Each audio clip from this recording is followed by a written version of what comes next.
Hey, welcome back to the channel. So today we're going to continue to work on the shovel, get a few small jobs to complete on it.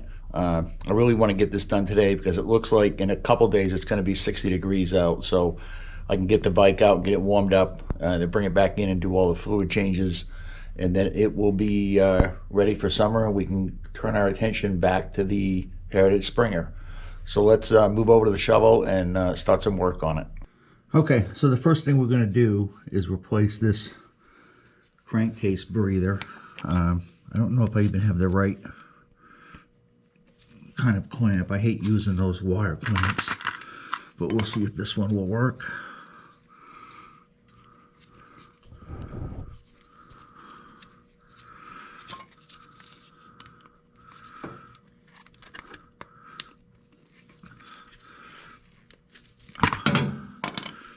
All right, so that looks like that's gonna work. We got to wire tie that up to there. So we'll do this. All right, so I don't know why that other one broke, but we'll try it again here.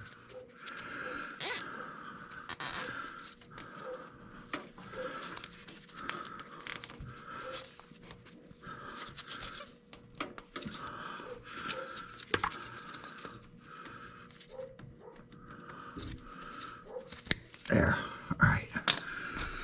All right, so that completes that quick one. So the next thing we got to do, we got to replace this oil line. So let me get set up for that.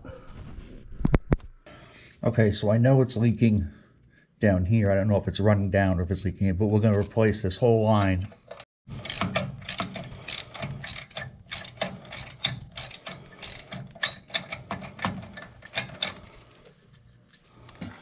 Okay, so here's the new pieces. They're both the same, top and bottom.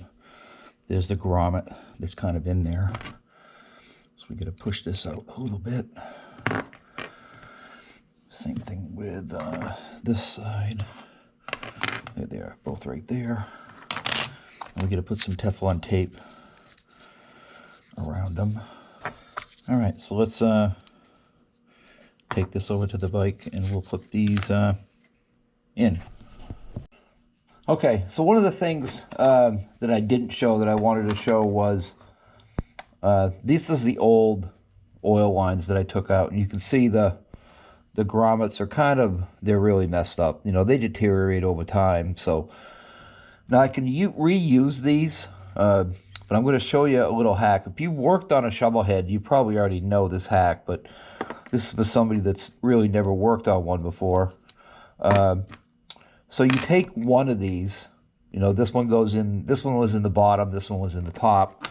And if you see this, you can't pass this through either one of these because the diameter of this is bigger than that. So what we do is we take a 13/64 drill, and when you put it in here, it's going to center it and just drill all the way through.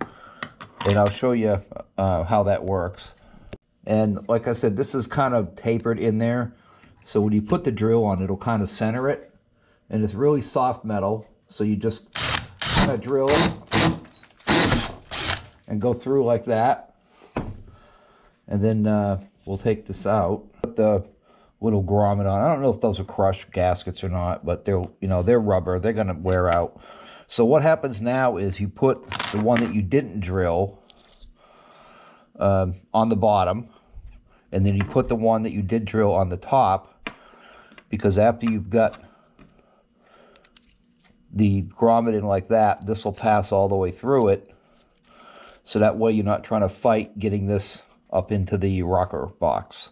And it won't leak because, you know, this rubber gasket here is going to stop it from leaking, but you don't want to drill both because there is a chance that it could move up or down. But if you leave this bottom one stock where it can't move down, the chances of it going up are pretty slim. But anyway, that's, you know, just something simple, so you don't have to fool around with trying to wrestle this into the into these little oil, or I don't know, I forget what you call these, but anyway, that's just a quick hack. If you did shovel, like I said, if you worked on shovel heads, you already know this, but if you haven't, that's something you can think about. All right, So that should be good right there. All right, so we got that done. Yeah, I want to spray gunk underneath the motor under here, so that way when I take it out I can see if that was the only place it was leaking. It might be, I don't know. Like I said, I want to clean it off and we'll run it and see what is left. So next thing I have to do is I have to take this brake line off. Look over here, and I just kind of test fit this to make sure it was working, but I got to take this off, put Teflon tape down there, then we got to bleed the brakes, and then that'll be good to go. So let's get set up for that. All right, so we get some more Teflon tape here. Okay, so we get everything set up with the vacuum hose. I got a brake in that. I had to get down and get some .4 brake fluid because all I had was .5, and I wanted to use .4 in this. So let's fill the brake reservoir up. All right, so we'll pump this a little bit so we get some air coming out. So tighten this up.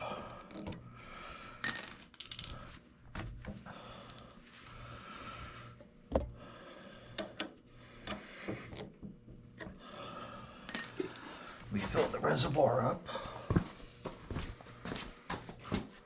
All right, so far no oil leak, which is good. Although for some reason I don't have any front brakes. I don't know why.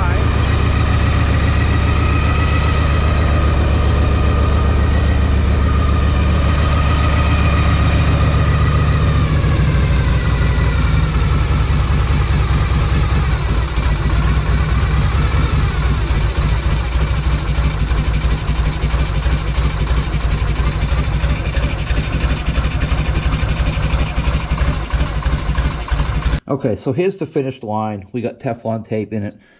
Didn't get any leaks out of it when I started it up, but we'll have to wait until we, get it out on the road and give it a good test. But it looks like it's going to be fine. I did finally get the battery cover on here right, I think.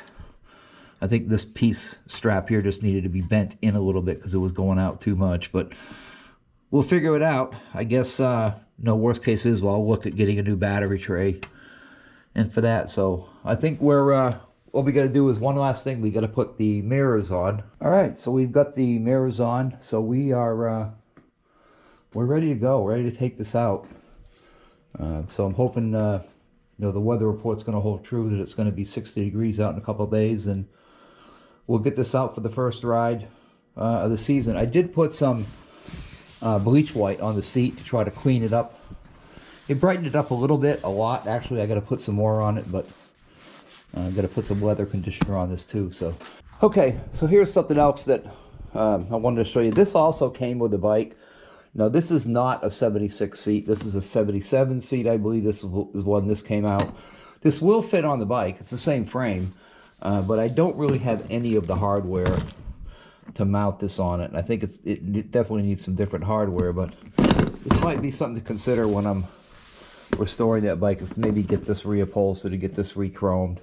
Maybe put this on. I'd like to put it on there and see what it looks like. But anyway, let's get back to the bike. Okay, yeah, I know, I need a haircut. Front brake's working fine now.